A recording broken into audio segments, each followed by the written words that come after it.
And we're back for another episode of The Rebellion Podcast. I'm your host, Ryan Staker. Okay, so today's episode, we have an interesting one for you.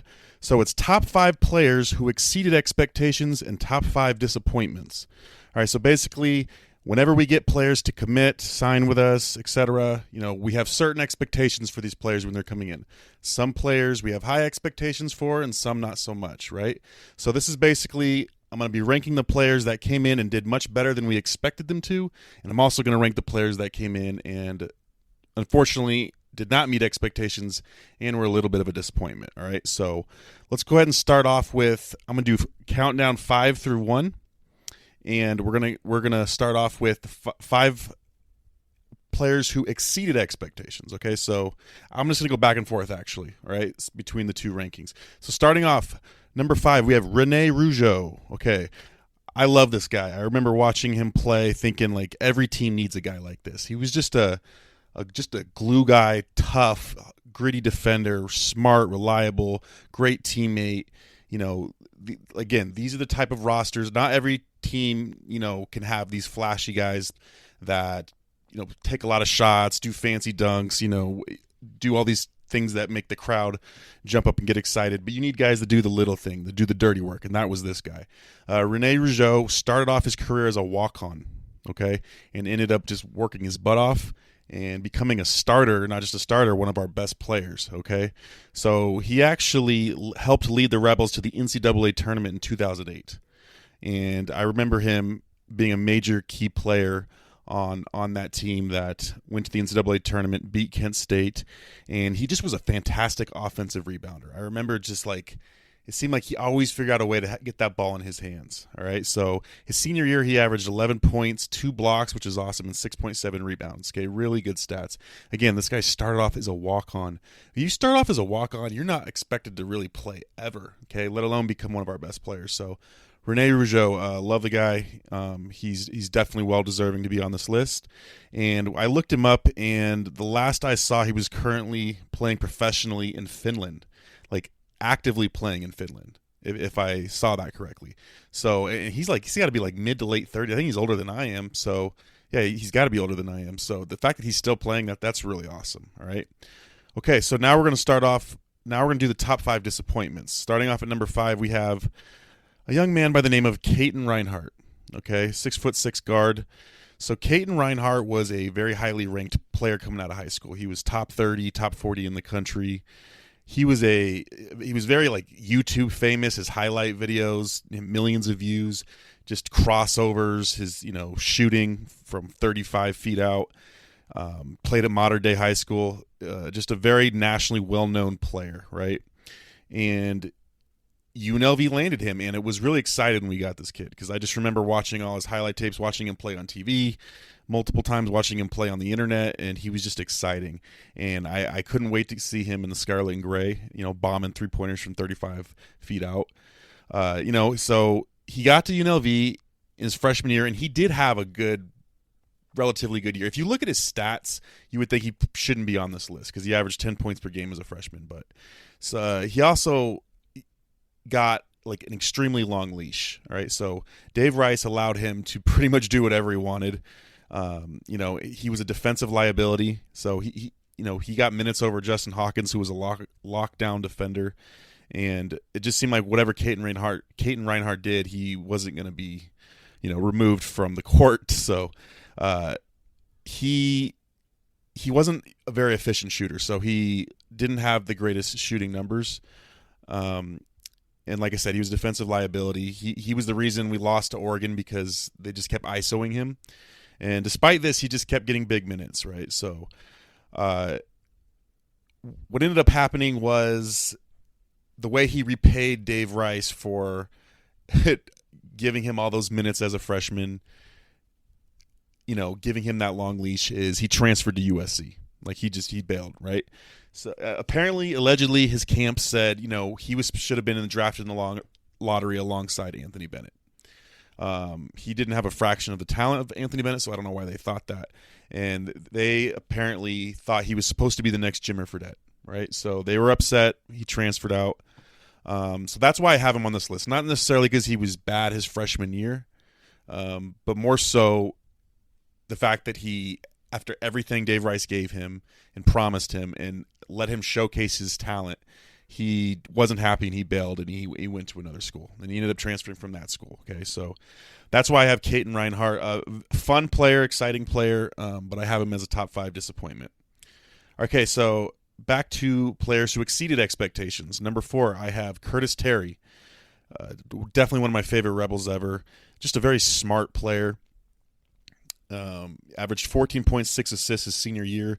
Led the Rebels to the NCAA tournament in 2008. He helped beat BYU in the Mountain West Conference Championship. And he was such a great fit alongside Wink Adams, because Wink Adams was like a 5'10" shooting guard. He was just a player that he wasn't really a true point guard. He was more of a score first player.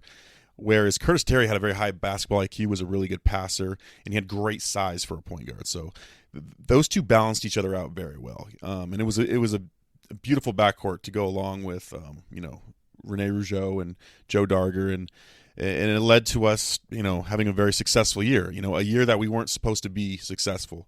My favorite Curtis Terry moment is one of my greatest Rebel moments ever, actually, is when he hit the game winner and perhaps the greatest comeback in college basketball history. UNLV was down 10 points to San Diego State with like less than a minute left. Some way, somehow, they figured out a way to tie the game, send it to overtime, and win in overtime. And Curtis Terry was the one that hit that shot to send it into overtime. And he was a true freshman that year, I believe. So love Curtis Terry. He's currently on the radio. He's a commentator for UNLV basketball. I love the fact that he's still around the program, helping, talking to people. You can hear him talk on the radio all the time, and it's really cool. So he, I believe, last played in Portugal in 2012, and that was the last he was playing. So, all right. So number 4 on disappointments. It was really hard to put this player on here because I really liked him, and he played really hard, and I was rooting so hard for this guy, but I had to do it. So Dwayne Morgan. Dwayne Morgan was a 5-star recruit out of high school. I mean, he was ranked very high in all the recruiting websites, right? So Rivals.com, I remember, had him the 15th ranked recruit in the country. So when I would watch his highlight tapes, to me it looked like we were getting a 6'8" athletic small forward who could score inside and out. I was like, oh man, this is a future NBA player right here. This is an NBA wing. And then when he got to UNLV and I saw him playing in first look and the exhibition games and the games early in the season, I'm like, he really isn't a guard. He really isn't a wing player. He's more of a big man, and he's not 6'8", he's 6'7". And then, unfortunately, Dwayne did play very hard. He did play good defense, so I got to give him credit on that. But he just never figured out offense, right? He kind of just took really low quality, low percentage shots. I think he felt like, because he was such had so many stars next to his name coming out of high school, that he needed to put up a lot of points, and he would just take like 15, 20 footers with a hand in his face, like from an analytical perspective, really bad shots. Okay. And it just seemed like he would never make them. He averaged 7 points and 5 rebounds for his career and shot barely 40% field goal percentage, which is pretty bad for a big man. Again, I loved how hard he played. He spent 3 years at UNLV. Then he transferred to Southern Utah. He did much better at Southern Utah. He was one of their star players. But based on how highly he was ranked out of high school and then, what we got from him, unfortunately I had to put him on this list. And last I saw, he was actually playing professionally in Mexico. So that's good for Dwayne.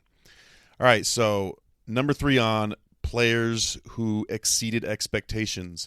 One of my all-time favorite Rebels, Oscar Belfield.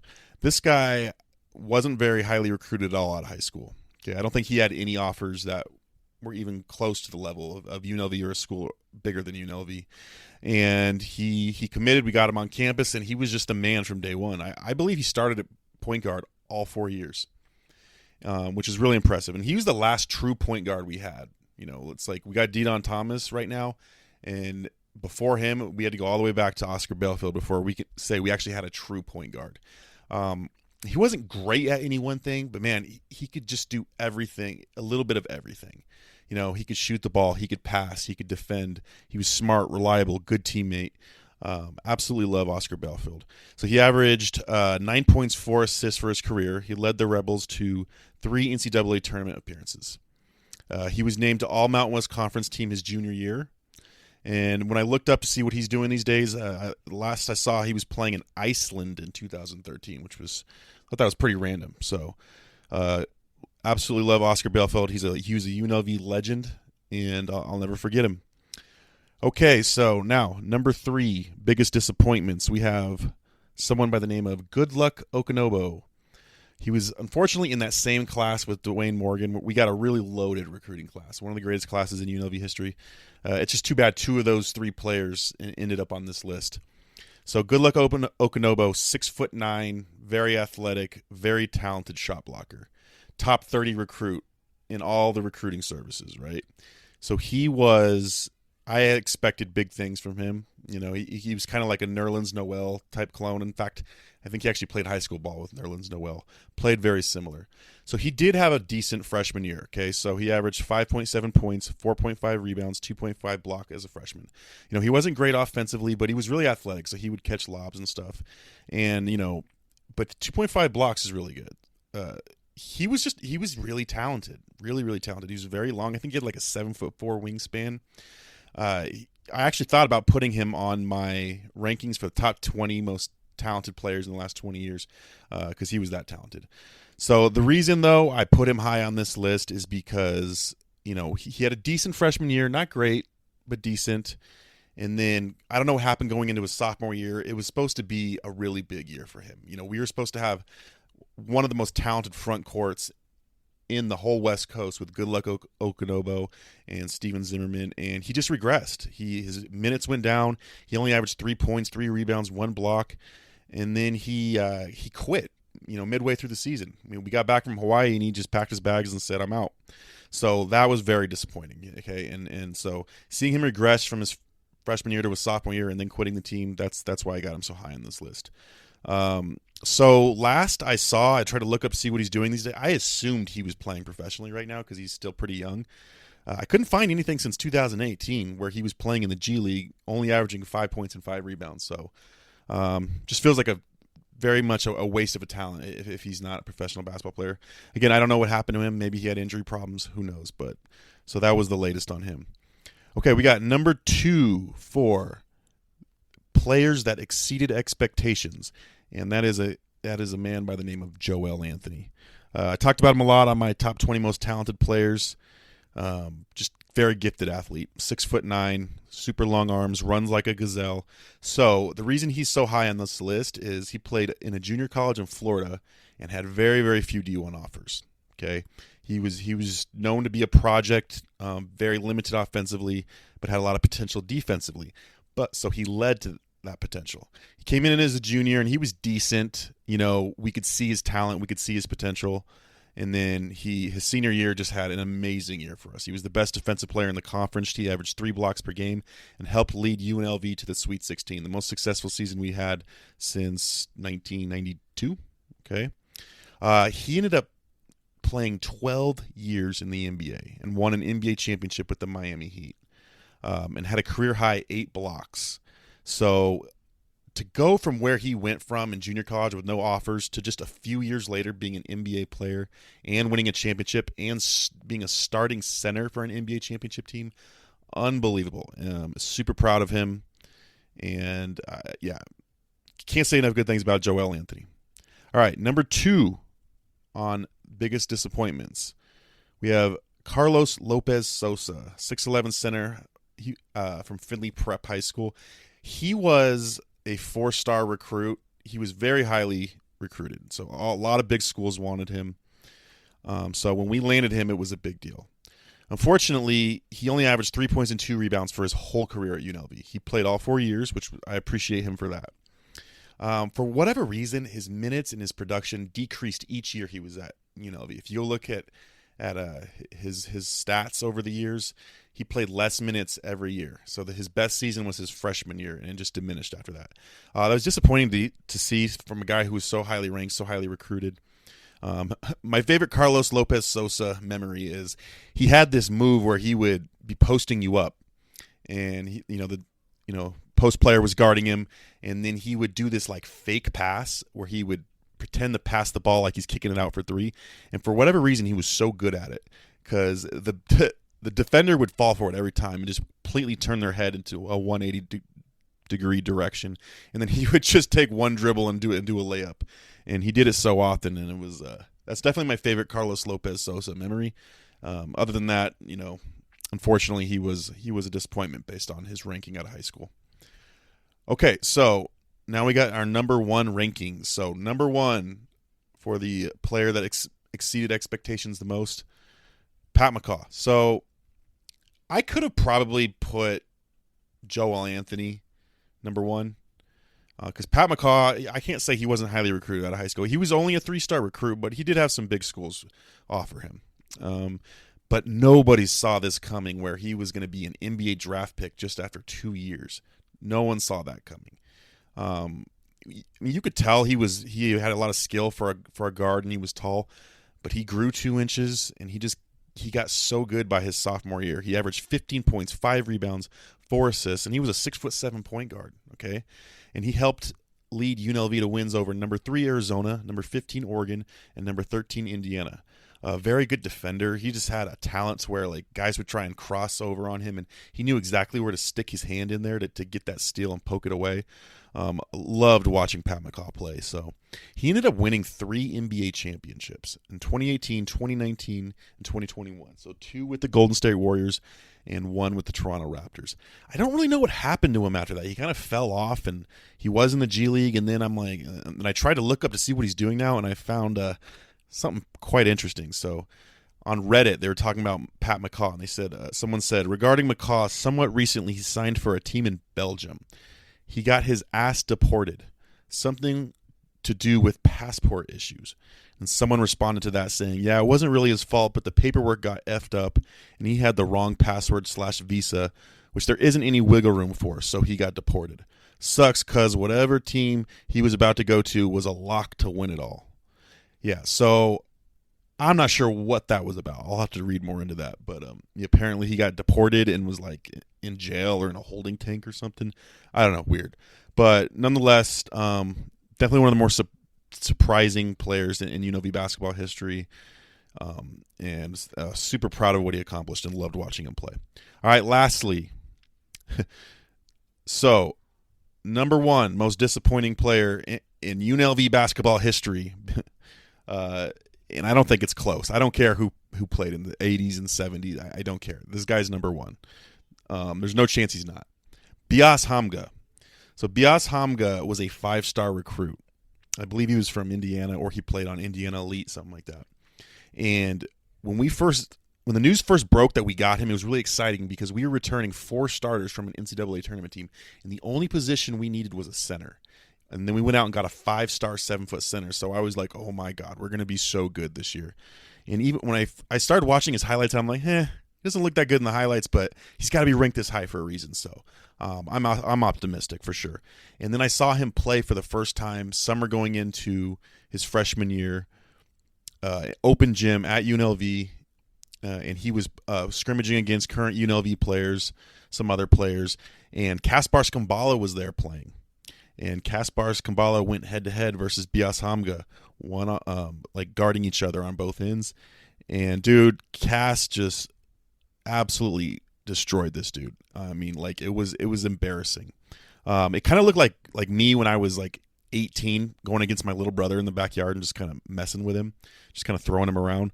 That's what it looked like, okay? So that was when it first hit me that this guy wasn't very good, but I still tried to remain optimistic. I'm like, he's 7 foot. He's still going to, help us a little bit. He's still going to be a big body down low, block some shots, whatever.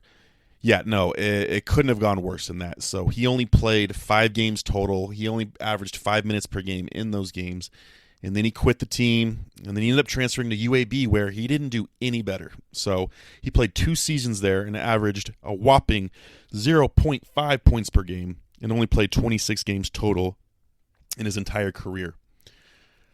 Okay, so that was my list, top 5 most disappointing players and the top 5 players who exceeded expectations.